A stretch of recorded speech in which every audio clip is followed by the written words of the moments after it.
Chosen one, there is a version of winning that the world never sees. No trophy is raised, no crowd erupts, no one posts a congratulatory message on your wall because no one even knew there was a war.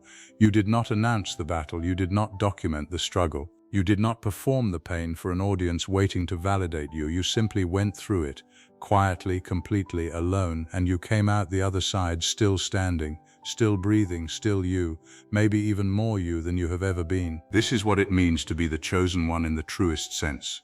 Not chosen by a prophecy written in ancient stone, not chosen by a crowd that watched and cheered, chosen by life itself, by the universe, by something larger than circumstance, to carry a weight that was never explained to you, never scheduled, never warned about in advance. One day it simply arrived, and you did not get to choose whether to carry it.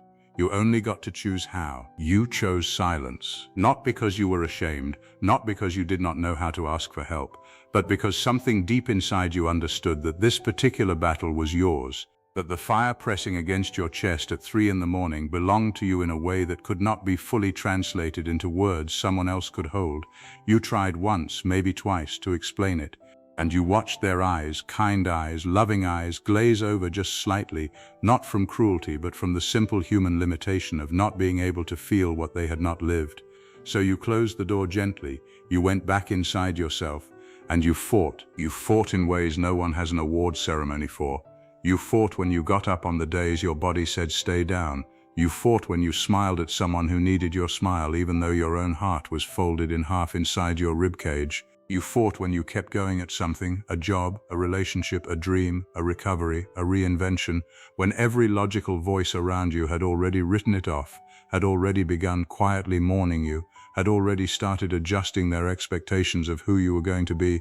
You did not adjust. You did not shrink to fit their revised version of you. You kept the original vision alive inside yourself like a candle cupped in both hands against the wind. Do you understand how rare that is? Do you understand that most people, when the wind gets strong enough, let the flame go out? Not because they are weak, but because they are human, and the human thing is to eventually accept what the world keeps insisting is true about your limits. You refused to accept it. You kept cupping that flame. Cold hands, shaking hands, exhausted hands, and still you kept it burning. The test was not one thing. That is what made it so hard. If it had been one thing, you could have named it. You could have pointed at it and said, this is the enemy, this is the obstacle, this is the dragon I must slay. But the hardest tests are never that clean. The hardest tests are layered, overlapping, arriving in waves that do not wait for you to recover from the last one. It was the grief and the financial pressure at the same time. It was the loneliness inside a room full of people who loved you. It was the self-doubt that arrived wearing the face of wisdom, whispering that maybe the people who doubted you were right. It was the identity crisis that came when the thing you had built your whole sense of self around was suddenly gone or threatened or transformed beyond recognition. It was all of it, at once, for longer than anyone should have to endure. And you endured, not gracefully perhaps, not without falling apart in the shower, without moments where you sat in your car and could not go inside, without nights where the ceiling above your bed became a canvas for every fear you had ever accumulated. Grace is overrated. The chosen ones are not the ones who move through fire without flinching. They are the ones who flinch, who burn, who blister, and then keep moving anyway. The flinching is not failure. The flinching is proof that you are alive, that you are feeling it fully, that you are not so armored against life that nothing can touch you, being touched by it, being moved by it, being almost broken by it, and still not breaking. That is the victory that silence holds. Nobody gave you a roadmap. That is the other thing nobody talks about. When you are in the middle of the kind of test you have been in, you cannot Google your way through it. There is no step-by-step guide for rebuilding yourself after the specific collapse you experienced. There is no 5-point plan for surviving the particular combination of losses and pressures that shaped your last chapter. You were navigating without instruments, in fog, in a vehicle you had never driven before, on a road that was being built underneath you as you drove. Every decision was a guess made under pressure. Every step forward was an act of faith in the absence of evidence. And yet your guesses, imperfect as they were, got you here. Here is not where you thought you would be. Let us be honest about that. The version of here you imagined years ago, or even months ago, looked different. Maybe it was supposed to be louder. Maybe it was supposed to look more like the triumphant final scene of a film, where the music swells and the people who doubted you finally understand. Maybe you thought winning would feel more like winning, But this is the thing about the silent victory. It does not arrive with fanfare. It arrives as a quiet morning where you wake up and the weight that has been pressing on your sternum for so long is somehow lighter. It arrives as a moment in an ordinary afternoon where you catch yourself laughing and realize the laugh is real. It arrives not as a single dramatic moment, but as a slow cellular shift. The way spring does not arrive in one day, but in 100 small warmings, until suddenly the ground is different and the air is different and you are different. You are different now. You need to let yourself know that. The person who walked into this season of your life and the person who is walking out of it are not the same person. They share a face, a name, a history, but the interior has been reorganized by everything you have lived through. You have a depth now that was not there before. Not because suffering is romantic or because pain is a prerequisite for wisdom, it is not, and anyone who tells you that you needed to suffer to grow is selling something. But because you chose, inside the suffering, to remain curious about yourself, to keep asking what this means, what I am made of, what I actually believe when all the comfortable certainties fall away. That choice, the choice to remain awake and inquisitive even while you were in pain, that is what transformed the test into the teaching. Others will not see what you have built. That is the strange arithmetic of the silent victory.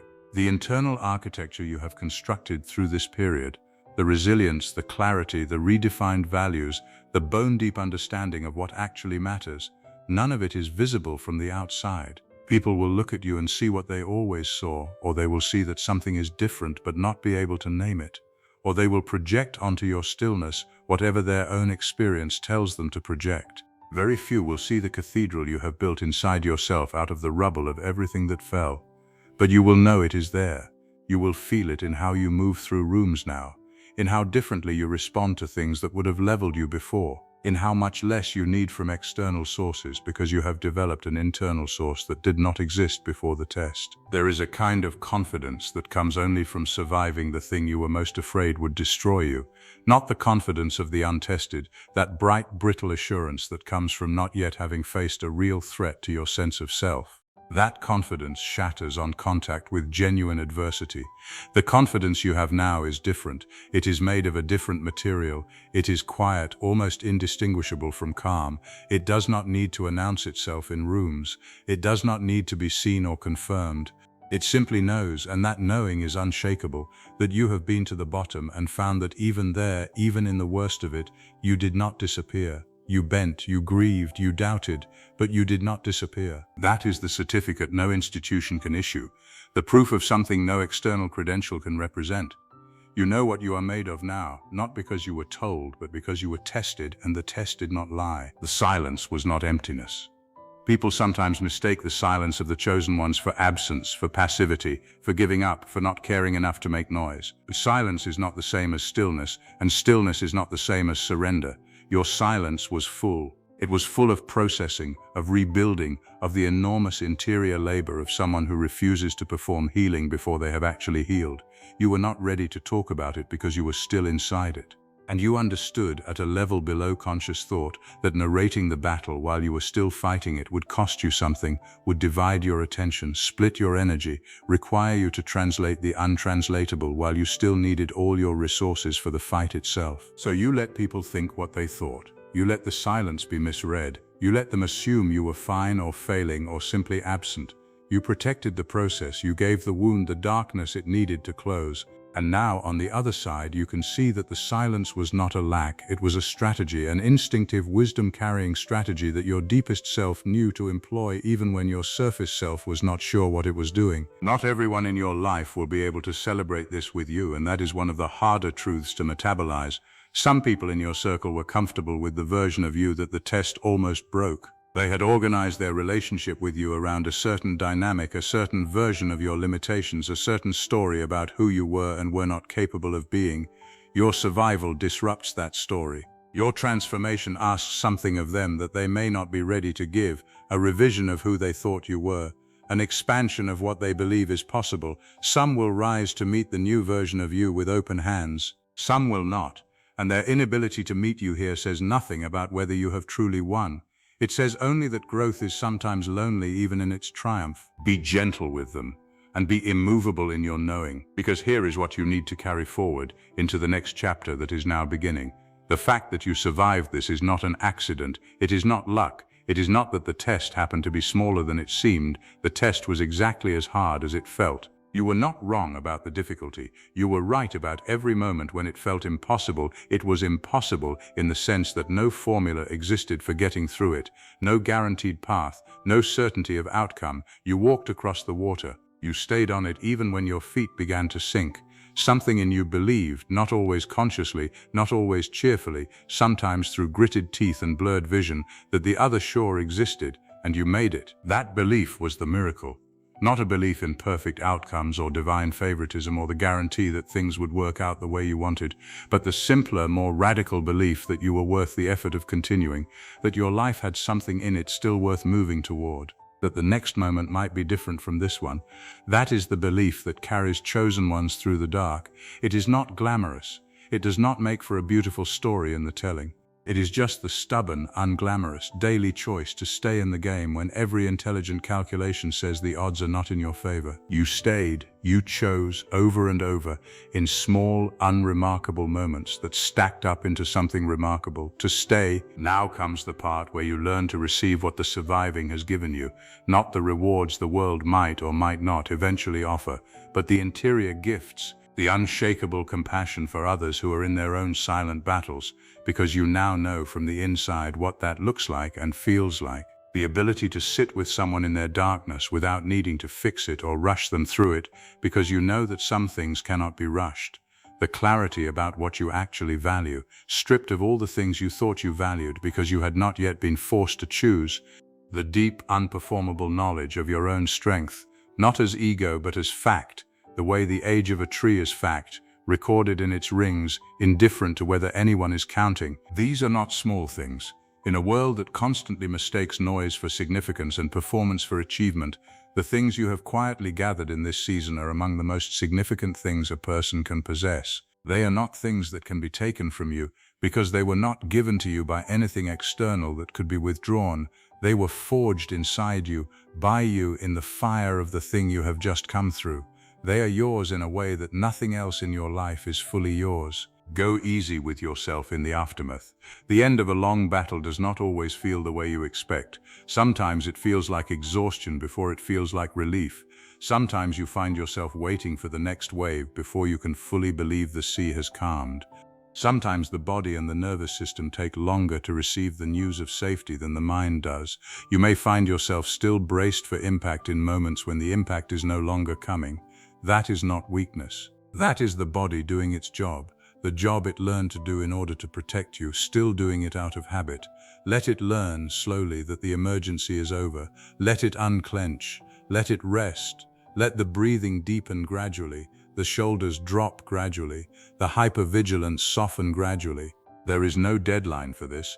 The integration of what you have been through takes the time it takes, and when you are ready, not before, but when you are ready, let yourself feel the full weight of what you have done, not in arrogance, not in the performance of triumph, but in the private, necessary act of honoring your own journey. Stand somewhere quiet and let yourself know, really know, that you did a hard thing, that you did it without a guarantee of success, that you did it without an audience, that you did it without the approval you probably deserved and did not receive, that you showed up for your own life, in the dark, alone, when every easier option was available and you chose the harder one, not because it was noble, but because something in you could not do otherwise, could not give up on yourself, could not betray the possibility that was still alive inside you even when everything outside suggested it was already dead. You are the chosen one, not because you are perfect, not because you are the strongest or the most gifted or the most deserving. You are the chosen one because life chose you for this specific test and you chose to meet it. The choosing went both ways, and in that mutual choosing something was completed that could not have been completed any other way. Something was revealed about you that could not have been revealed in comfort. Something was built in you that can only be built in fire. The hardest test of your life is over. You won in silence. Now let the silence itself become something different. Not the silence of concealment or endurance, but the silence of someone who no longer needs to prove anything. The peaceful silence of the person who has already done the thing, who knows what they know, who carries what they carry lightly now because they have made their peace with the weight. Walk back into your life from this place. Walk back into your days, your relationships, your work, your ordinary mornings and unremarkable evenings, knowing what you now know about yourself. Nothing about the world outside has changed, but everything about the ground you stand on has. And that ground, rebuilt, fortified, excavated and relayed through everything you have been through, is yours, solid under your feet in a way that no ground you ever stood on before quite was. Because you built it yourself, in the dark, without applause. That is the victory, that is the whole of it, and it is enough. It is more than enough, it is everything. There is a particular kind of person this world rarely writes about. Not the one who collapsed publicly and rebuilt loudly. Not the one whose rock bottom became a TEDx talk, whose breakdown became a brand, whose worst chapter became the centerpiece of a memoir with a hopeful cover and a motivational subtitle.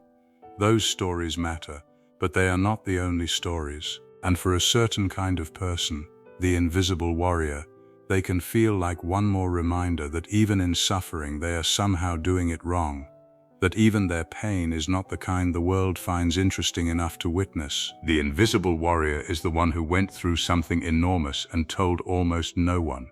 Not out of pride exactly, though pride may have played a small role. Not out of shame, though shame visited often enough. But out of something harder to name, a bone-deep sense that this particular battle was not meant to be witnessed, that it belonged to them in a way that exposure would somehow violate, that the moment they turned it into a story for someone else's consumption, they would lose something essential about the truth of it. So they kept it close. They carried it internally, the way the body carries pain that has no visible wound, fully, privately, without the relief of anyone being able to point at the injury and say, yes, I can see why that hurts. The world is not built to honor this kind of person. The world has systems for visible suffering. There are support structures, social scripts, rituals of acknowledgement, the casseroles brought to the door, the messages that flood in, the collective leaning toward of a community that has been informed of a crisis. All of that is real and good and necessary.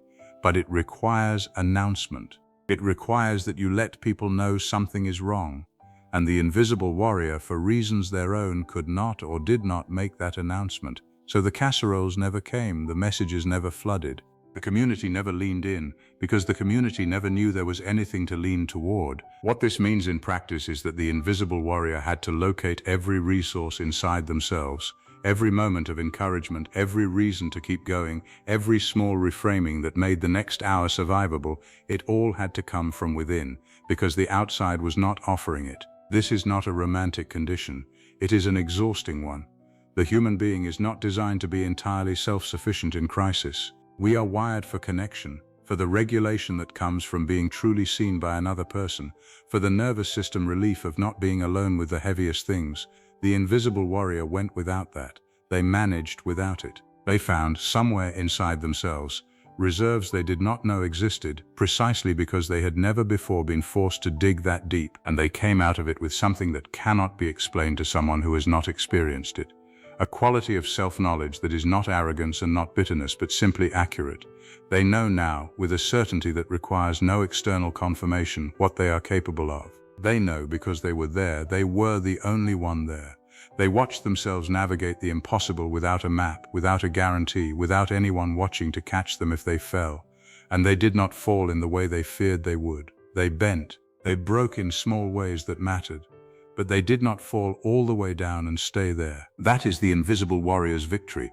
Quiet, unwitnessed, unannounced, and completely, unshakably real. More real, perhaps, for the fact that no one else was there to tell them it counted. They had to decide that for themselves, and they did. There is a moment in every invisible battle when someone who loves you looks at you and says, "Why didn't you tell me?" And you stand there searching for an answer that will make sense to them, and you find that no answer fully does. Because the reason you didn't tell them was not a reason that lives in language, it lived in instinct, in the gut-level understanding that some things, if spoken too soon, too openly, before they have been processed enough to survive the exposure, will come apart in the telling. That the wound needed to stay covered, not because you were hiding it, but because it was still learning how to close. The world has decided that silence is a symptom, that the person who does not talk about what they are going through is the person who needs the most intervention, the most coaxing open, the most gentle dismantling of walls. And sometimes that is true. Sometimes silence is isolation wearing a mask. Sometimes it is the dangerous quiet of a person who has stopped believing that anyone on the other side of the speaking would actually catch what they throw. Those silences matter enormously, and they deserve to be broken carefully with the right hands. But there is another silence entirely, a silence that is not a wall but a wound. A silence that is not the absence of communication but the presence of a deeper, more interior process that does not yet have words and is not ready to be forced into them. This is the silence of someone who is not shut down but fully switched on, running at a frequency too deep for casual conversation, too complex for the language of ordinary disclosure, too sacred in its rawness to be handed over to someone who might handle it with less care than it requires. This silence is not a cry for help muffled by fear. It is a deliberate, wisdom-carrying choice made by someone who understands, at a level below conscious thought, that they are not ready to translate what they are living through, and that translation attempted prematurely will cost them something they cannot afford to lose right now. The person inside this silence is not passive. That is the great misreading that happens from the outside. They look still, so people assume they are stuck. They look quiet, so people assume they are empty. They are not still, they are not empty. Inside the silence there is a furious, tender, exhausting amount of work happening. The kind of work that has no visible output for long stretches of time. The kind of work that looks from the outside like nothing and from the inside like everything. They are sorting through debris. They are finding out what still holds and what has to be released. They are sitting with questions that have no comfortable answers and refusing to reach for a comfortable answer just to end the discomfort. They are doing the thing that is hardest to do and easiest to dismiss. They are being honest with themselves, in the dark, without an audience, without the performance incentive that comes from having someone watch. Strength, real strength, the kind that does not photograph well and does not make for an easy narrative, almost always looks like this from the outside. It looks like nothing. It looks like someone who has gone quiet, who has retreated, who is not producing the visible evidence of struggle that would make others feel certain something is being done about the problem. The producing of visible evidence is often what is rewarded and recognized as strength. The declaration of war, the public commitment to change, the announced decision to fight, these are legible as strength because they are loud enough to be witnessed. But the person who declares nothing, who announces nothing, who simply goes inward and begins the slow, silent work of transformation without telling anyone they have started, that person is doing something that requires at least as much courage and perhaps considerably more, because silence under pressure is not the path of least resistance. It would be easier in many ways to speak, to externalize, to hand the weight to someone else's hands even temporarily and feel the relief of shared carrying. The person who chooses silence is choosing the harder road, not because they are trying to be heroic, but because something in them knows that the road leads somewhere the other road does not. That going through it fully, internally, without the shortcut of outsourcing the processing, will build something in them that cannot be built any other way. They are choosing depth over relief, integration over release, the long, slow, permanent healing over the quick, temporary comfort of being heard and held. And then the silence ends, as all silences eventually do, and they emerge from it changed in ways that are difficult to explain because the change happened in a place that language does not easily reach. They are not the same person who went quiet. They are someone who has been through something and come back from it and reorganized themselves around what the going through revealed. And people look at them and sense the difference, the new steadiness, the quality of calm that does not feel like nothing happening but like something having happened and been integrated, and they do not always know what to make of it. Because they were not there for the process. They only see the result, and the result does not announce what built it. This is the final reframing that matters. Silence was never the opposite of strength. For the invisible warrior, silence was the form that strength took. The container inside which all the real work happened. The space that made the transformation possible. Without it, there would have been noise, and noise is not always healing. Sometimes the most powerful thing a person can do is close the door, turn inward, and do the work that no one will ever see or fully understand. The silence was not the problem to be solved. It was the answer already in progress. There is something nobody tells you about surviving. Everyone is so focused on whether you will make it through, including you for the longest time, that nobody thinks to prepare you for what it feels like when you do. The assumption baked into every survival narrative the culture produces is that getting through the hard thing is the destination, that once you are on the other side, the story resolves. The music swells, the light changes, and you feel unmistakably and immediately that it is over and that you are okay.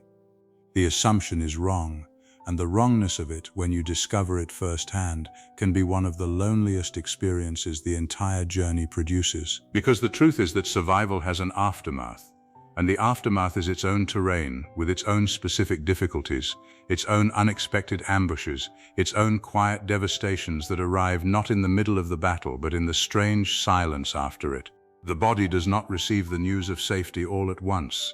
The nervous system, which has been running at emergency frequency for however long the hardest season lasted, does not simply power down because the crisis has technically passed.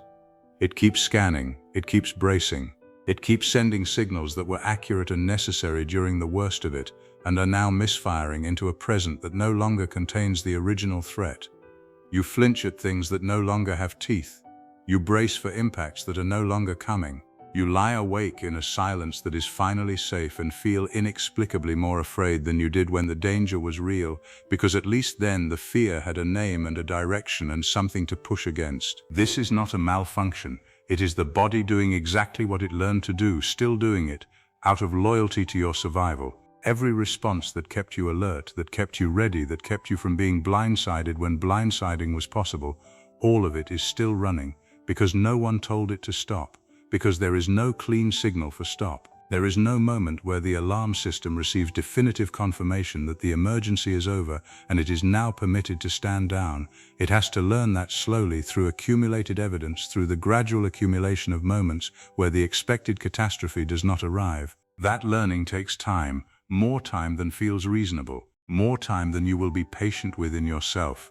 Because by the time the battle is over, you are so tired of the whole experience that you want to be done with it in every possible way, including internally, and the body's insistence on continuing to process it feels like a betrayal. The exhaustion that arrives in the aftermath is different from the exhaustion of the battle itself. During the battle, the exhaustion had a companion: adrenaline, urgency, the clarifying pressure of necessity that kept you moving even when moving felt impossible. The battle exhaustion was terrible, but it was also strangely animate. It had energy inside it, the dark, compressed energy of someone who has no choice but to keep going. The aftermath exhaustion has none of that. It is flat. It is heavy in a way that does not push back against anything. It is the exhaustion of someone who has finally stopped running and discovered that the stopping is almost harder than the running was, because the running at least gave the body something to do with all that accumulated intensity. The stopping asks you to simply be with what you have been through, and simply being with it turns out to be enormous. There is grief in the aftermath that was not available during the crisis. This surprises people.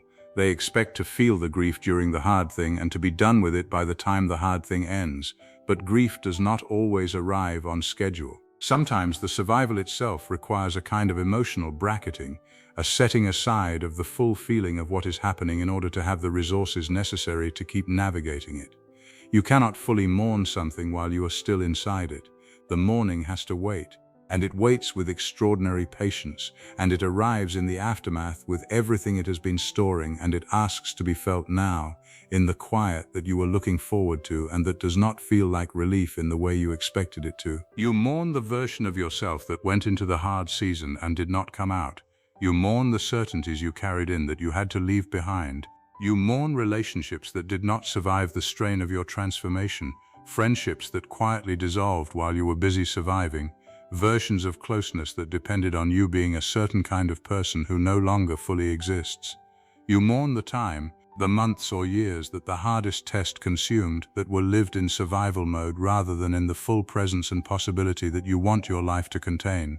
The mourning is legitimate. It deserves to happen. It is not ingratitude for having survived. It is the honest reckoning with what surviving cost. And alongside the grief, there is often a disorientation that nobody names, an identity confusion that arrives when the crisis that has been structuring your days is suddenly gone.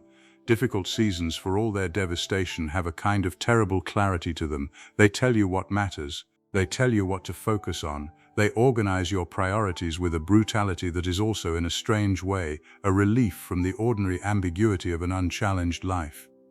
When they end, that organizing principle disappears, and you are left standing in the open space of an aftermath that is full of possibility but also full of the disorienting question of who you are now, what you want now, what you are moving toward now, that survival is no longer the only destination on the map. The aftermath asks you to build a new answer to those questions, and building is its own kind of hard, different from surviving but not easier, requiring a different set of capacities that may feel underdeveloped precisely because everything for so long went toward the survival. Go gently here.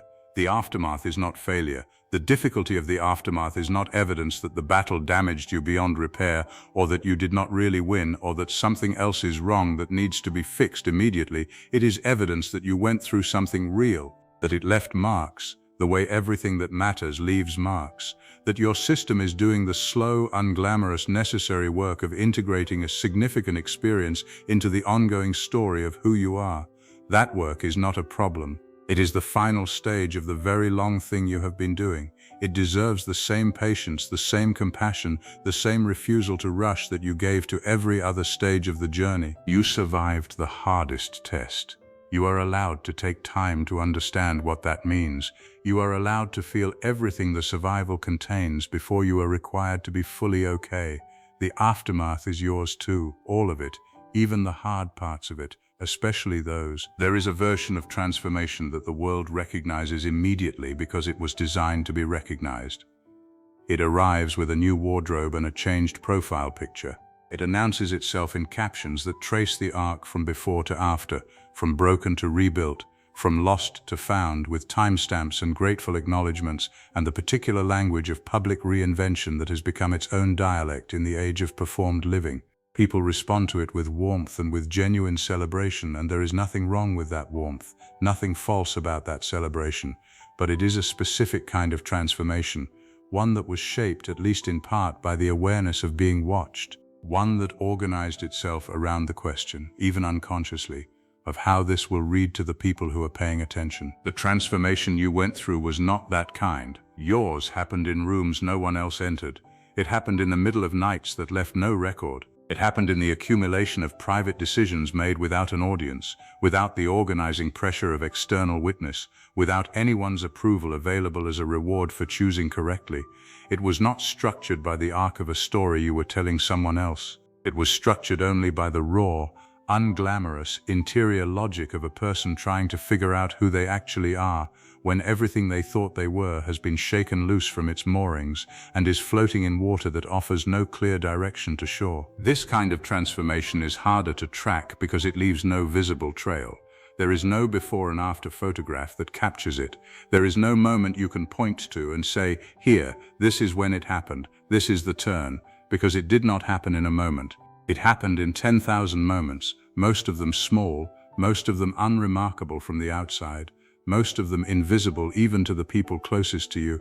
It happened the morning you chose to get up, when everything in you said stay down, and the choice itself looked like nothing from the outside, just a person getting out of bed, the most ordinary thing in the world, but inside it was an act of extraordinary will. It happened the afternoon you sat with a feeling you would previously have done anything to escape, and instead of escaping it, you let it move through you, fully, uncomfortably, all the way through, until it had delivered whatever it came to deliver. It happened in the quiet moment when you realized that something you had believed about yourself for years was not actually true, had never been true, had been a story handed to you by someone else's fear or limitation that you had been carrying as though it were your own, and you set it down, and you kept walking without it. None of that is visible. None of it produces content. None of it can be shared in a way that fully transmits the weight of what it cost or the significance of what it changed. And because the world has developed such a refined appetite for the visible, for the transmittable, for the version of things that can be received and processed and responded to from a distance, this kind of transformation goes largely unwitnessed and therefore largely uncelebrated. The person who has done the deepest interior work often receives the least external acknowledgement for it, because the external world has no instrument sensitive enough to detect what has shifted at that depth. What has shifted is architectural. That is the word that comes closest. Something in the fundamental structure of how you are built has been reorganized, not decorated, not accessorized, not updated in the way a surface is updated when someone repaints a room and calls it renovation. The walls themselves have changed. The foundation has been dug deeper and relaid with different materials. The interior layout has been reconsidered from the ground up, not according to a plan drawn in advance, but according to the discoveries made in the excavation, the things found in the digging that changed what the building needed to be. This kind of renovation cannot be rushed. It cannot be performed. It can only be done slowly in private by the person whose building it is, who is also living in it throughout the entire reconstruction. The result is a person who feels fundamentally different from the inside while potentially looking almost identical from the outside. This creates a strange experience in ordinary social interaction. You sit across from someone who has known you for years and you are aware, with a clarity that is almost vertiginous, that they are talking to a version of you that no longer fully exists. They are using the old maps, navigating by reference points that have moved, making assumptions about your reactions, your sensitivities, your limits, your desires, that were accurate once and are now outdated in ways that have not yet been communicated because the communication would require an explanation longer and more interior than any ordinary conversation has room for. So you let it happen. You respond as close to honestly as the moment allows, and you carry the quiet strangeness of being someone new inside a context that has not yet been updated to reflect the change. There is a loneliness in this that is specific and hard to articulate, not the loneliness of isolation, of having no one around, but the loneliness of being around people who are responding to who you were rather than who you are now, and not being able to hand them the experience that would update their understanding because the experience is not transferable. You cannot give someone the interior journey you have been on. You cannot download into another person the 10,000 small moments that reorganized you. You can describe some of it badly with the inadequate tools of language, and they will receive a blurry approximation of the thing itself. The thing itself lives only in you. That is both the burden and the gift of the interior transformation. It is entirely, irrevocably yours. The gift part is this: because it was built entirely from the inside, it cannot be taken from the outside. The things the world gave you, the world can reclaim. The confidence that came from external validation deflates when the validation stops. The identity built on a role or a relationship or a position dissolves when the role changes, when the relationship ends, when the position disappears. The self that was constructed primarily in response to how others saw it is perpetually vulnerable to shifts in how others see it. But the self that was built in private, through interior work done in the absence of external reward, rests on a foundation that external circumstances cannot simply remove. It has been tested already, under conditions that were not designed for its comfort or survival, and it held, not perfectly, not without damage. But it held, and that holding is now a known quantity, a piece of self-knowledge that belongs to no one else, and requires no one else's confirmation to remain true. This is what the interior transformation gives you that no performative version of it can. Not the appearance of having changed, not the story of having changed, polished for external consumption, but the actual changed thing itself, sitting quietly at the center of you, not needing to announce itself because it is not performing for anyone. It simply is, the way the deepest parts of a mountain simply are, without needing the surface to advertise what lies beneath. You know what lies beneath now. You went all the way down and you saw it and you built with it and you came back up carrying something that will be with you for the rest of your life. In every room you enter, in every decision you make, in every moment when something tries to shake you and finds, to its own surprise, that you are considerably harder to shake than you used to be. That is the transformation that matters. Quiet, invisible, interior, real. More real than anything that could have been performed, more lasting than anything that could have been designed for an audience. It happened in the dark and it belongs to you completely, and nothing that happens in the light can undo it.